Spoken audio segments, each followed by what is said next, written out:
Hello, I am Dr. Bob. I am going to show you how to install and set up the Yuasa Twisting Test Jig TW. The installation and setup will be similar to what I am doing in this video if you are using any of the motor drive units TCDM111LH or DMLHB or DMLHP or DMLHPR. If you are using the motor drive units TCDM111LH or DMLHB, you set reciprocating distance or angle by adjusting a cam, like I will do in this video. If you are using the motor drive units DMLHP or DMLHPR, you set reciprocating distance or angle using the touch panel, like I did in the Yuasa CS setup video. I am using the motor drive unit DMLHB. We are starting with the pieces separated, as if you have just removed them from their shipping boxes. Position the motor drive unit with the rotary shaft facing to the left. There are only a few tools. First is a T-type hexagon bar wrench. I call it an Allen wrench. It is a 3mm hex wrench. Second is a locking latch that is used to lock the motor drive unit in place when you adjust the cam follower to set the reciprocating distance. The cam follower is inside the adjusting port, which has a cover. Keep the cover on the unit for your safety when operating the machine. Note that the DMLHP and DMLHPR do not have an adjusting port. Third is an open-end wrench, 8mm on one end and 10mm on the other end. These tools should be in the shipping box. I will also use my own 2mm hex wrench. This is the linear output shaft, which is used when the DMLHB or DMLHP is used as a linear drive unit. Only attach the linear output shaft when it is being used. It attaches through a hole on either side of the motor unit. Note that the DMLHPR is rotor drive only. It does not have a linear output shaft. Make sure you never ship the motor unit with the linear output shaft attached. You can damage the motor unit and the shaft. The TW is driven by the rotary drive output of the motor unit, so we will not be using the linear output shaft in this video. This is the motor unit AC power cord with a 3-prong to 2-prong adapter for use when needed. This is the rotary shaft cover. It is installed over the rotary output shaft whenever the rotary output shaft is not being used. This is the output shaft flange. It mounts on the rotary output shaft and is required to attach some of the jigs. It is not required for the TW jig. This is the connecting base. It mounts on the bottom of the motor unit and to the bottom of the TW jig. This keeps the motor unit and TW jig rigidly attached to each other. This is the twisting chuck for the TW jig. It mounts on the rotary output shaft. This is the TW jig with the following chuck. These are keys used to tighten and loosen the chucks. There are 2 of them. And there is a safety cover which mounts over the face of the motor unit and the jig to provide for the safety of the operator when the machine is running. You might have 2-pin vices included with your jig. They are small chucks that allow you to test smaller radius samples. You would use them by placing them inside the jig's chucks. The pin vices will not be used in this video. You might have weights included with your jig. They allow you to apply tension to the sample. Weights will not be used in this video. Let's take a look at the touch panel on top of the motor drive unit. Note also the large red emergency stop switch. Let's press the emergency stop switch. Immediately, the motor unit will stop if it is running, and we will get a red warning on the touch panel. To reset, rotate the emergency stop switch clockwise to release it. Press and hold the reset button on the touch panel. Press the home button. Now we are back where we started. Now let's take a closer look at the touch panel. This is the jog button. Touching the jog button causes the motor unit to move a small amount. Holding the jog button will cause the motor unit to continue to move. I do not have the safety cover attached. That means the motor unit will not operate. I will touch the jog button. Immediately, a red warning shows. The motor unit refuses to operate. Touch and hold the reset button. Touch the home button. Now we are back where we started. For the rest of this video, except for the tests, I will disable the safety cover switch to better show you the actions of the machine and jig. I have disabled the safety switch. Press the jog button and hold it, and it works. Hold the jog button and the motor unit continues to operate slowly. Tap the jog button to make the motor move only a small distance. Press and hold the jog button to make the motor continue to move. Let me do that again while looking at the rotary output shaft. I have placed some painter's tape on the shaft so you can see the rotation. I am tapping the jog button. Now I am holding the jog button. It will rotate back and forth. Tap again. A short tap. A long tap. Let me do it one more time while looking inside the adjusting port. But first I must remove the adjusting port cover. Remove the top two screws. It is not necessary to loosen the bottom two screws with the DMLHB. You do need to loosen the bottom two screws with the TCDM111LH.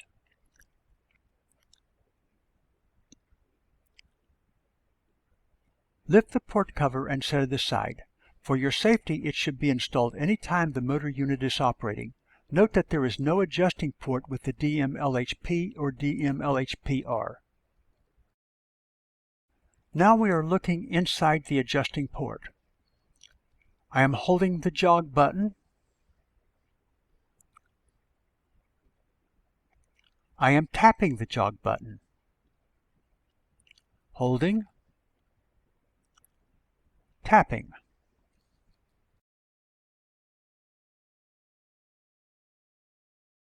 While we are looking in the adjusting port, let's see how we adjust the reciprocating distance and reciprocating angle. To make the adjustment, we have to use the jog button to line up the mechanism a certain way. This is the cam follower. This is the scale. To make adjustments, the slot must be up and down. This is one of the two locating holes. To see the second, we must move the mechanism.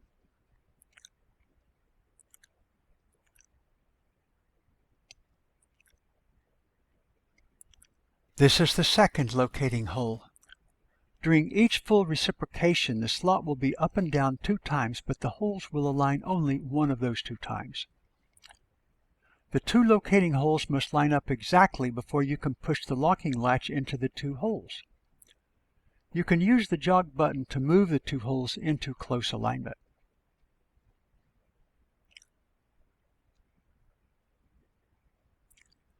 Inserting the locking latch will lock the cam follower into position so you can adjust it. It also locks the motor. I recommend turning off the power to the motor unit before inserting the locking latch, just to make sure you don't try to run the motor while it is locked. I have turned off the motor unit.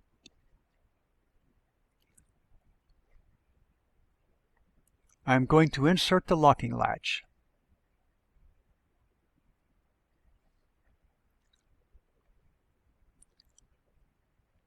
Now the cam follower is locked and the motor is locked.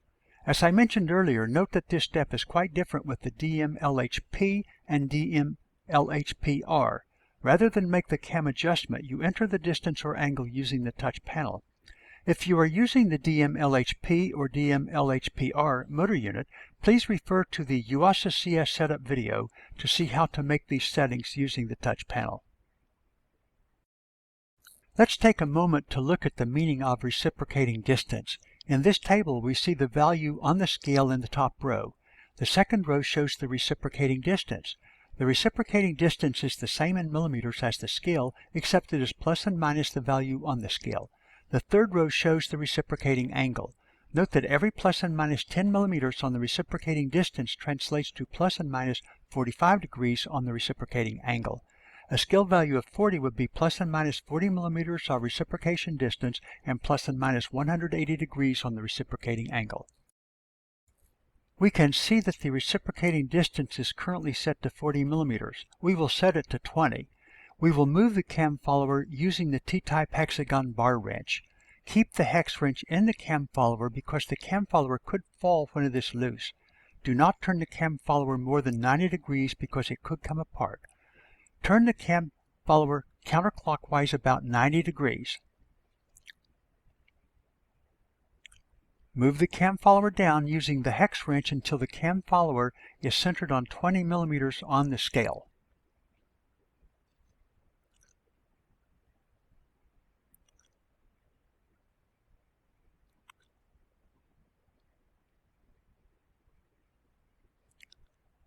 Tighten the cam follower by turning it clockwise.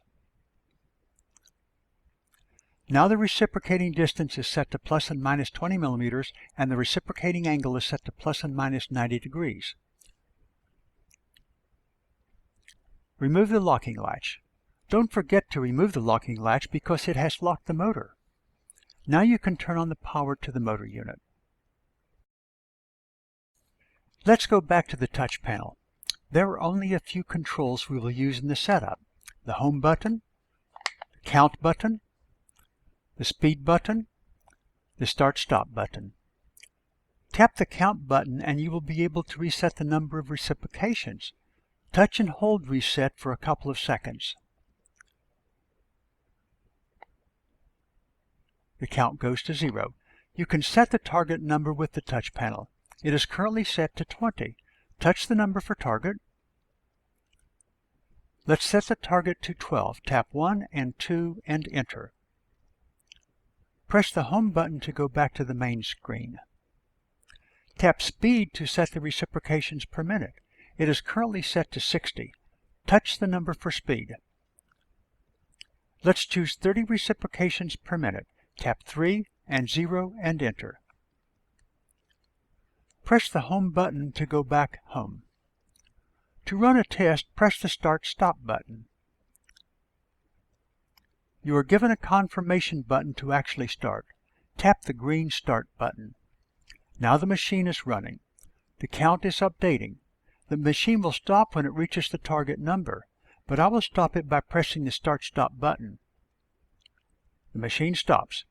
There are some additional controls on the touch panel with the DMLHP and DMLHPR motor drive units. Please refer to the Yuasa CS setup video. Next, I will attach the TW jig to the motor drive unit. Let me point out first that the TW has a maximum allowable reciprocation rate and angle. I recommend that you have the motor drive unit set within those limits before you attach the jig. The maximum speed of the TW depends on which motor drive unit you are using. The TCDM111LH and the DMLHB with the TW jig can operate from 10 to 120 reciprocations per minute. The DMLHP and DMLHPR with the TW jig can operate from 5 to 90 reciprocations per minute. The maximum reciprocating angle is plus and minus 270 degrees on all the motor units with the TW jig except the DMLHPR, which is plus and minus 3,600 degrees. Our current settings of plus and minus 90 degrees reciprocation and 30 reciprocations per minute are within those limits. The first step in attaching the TW jig to the motor drive unit is to attach the connecting base to the bottom of the motor drive unit. Remove the 2 screws from the bottom of the motor unit.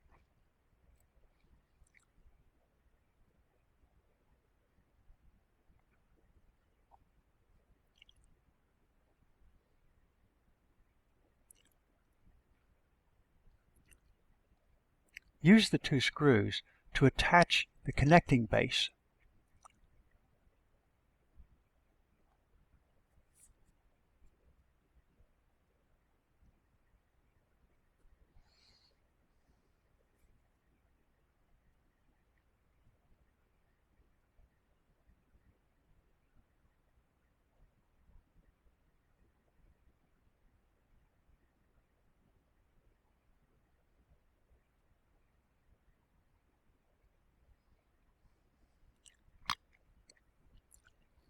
Make sure you have the screws tight. Now I will attach the TW jig to the connecting base. I have already removed the screws from the connecting base and I have put them in the holes in the bracket on the TW jig. Place the TW jig over the connecting base. Tighten the screws part way.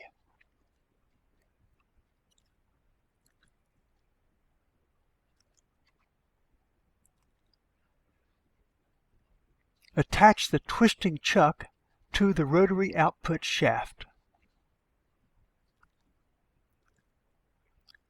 I am using my 2mm hex wrench to tighten the chuck's set screws on the rotary output shaft.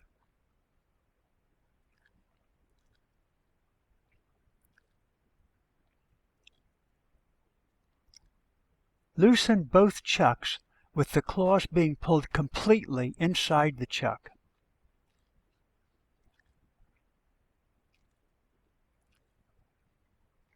Loosen the slider from the base and pull the following chuck all the way against the rotating chuck. The following chuck should be all the way at the end of the possible travel. When they're touching, tighten the screws in the connecting base.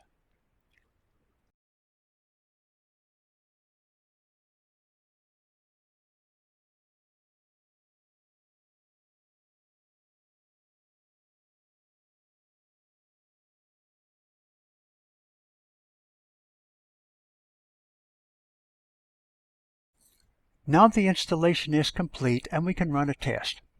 We set the reciprocating distance scale for the total angular movement. For example, at a scale setting of 20, the angular movement could be from -90 degrees to +90 degrees, or it could be from 0 degrees to +180 degrees.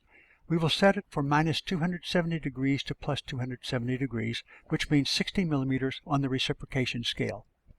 We need to adjust the cam follower to 60 on the reciprocation scale. I have already adjusted the cam follower to 60. I have selected some twisted wires as my test sample. There are 3 wires, colored black and white and green. They are stranded 14 gauge and normally used for appliance wiring. The length is 225 millimeters. I selected this sample because it makes it easy to see the twisting as I operate the jig. Set the motor unit to 0 degrees by using the jog button.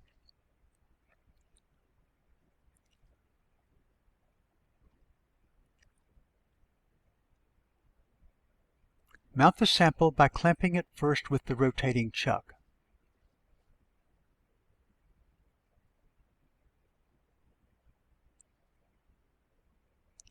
Tighten it with the key.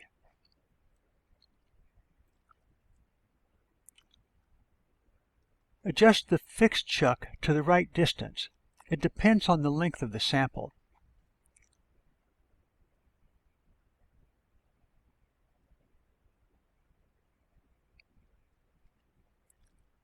Then clamp the sample with the fixed chuck.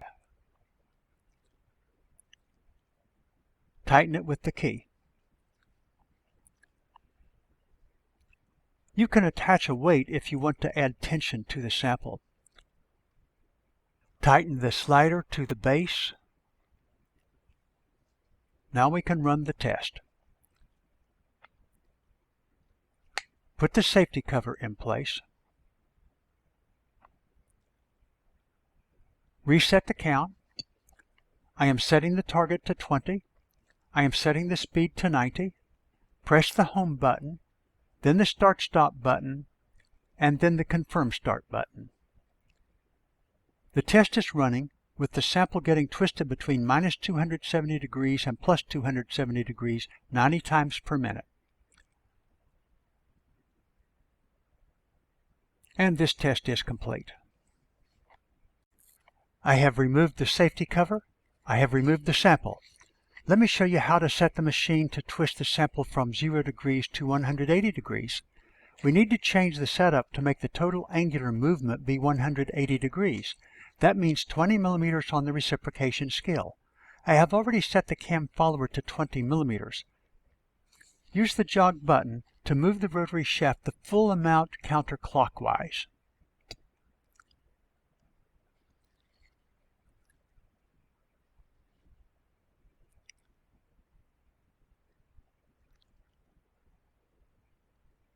Mount the sample.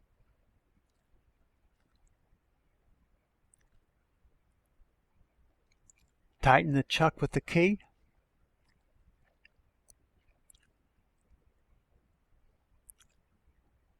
Mount the other end of the sample.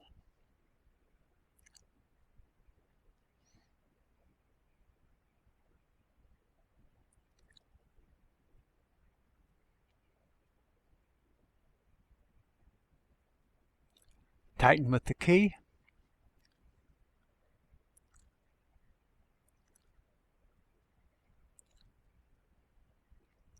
Tighten the slider to the base.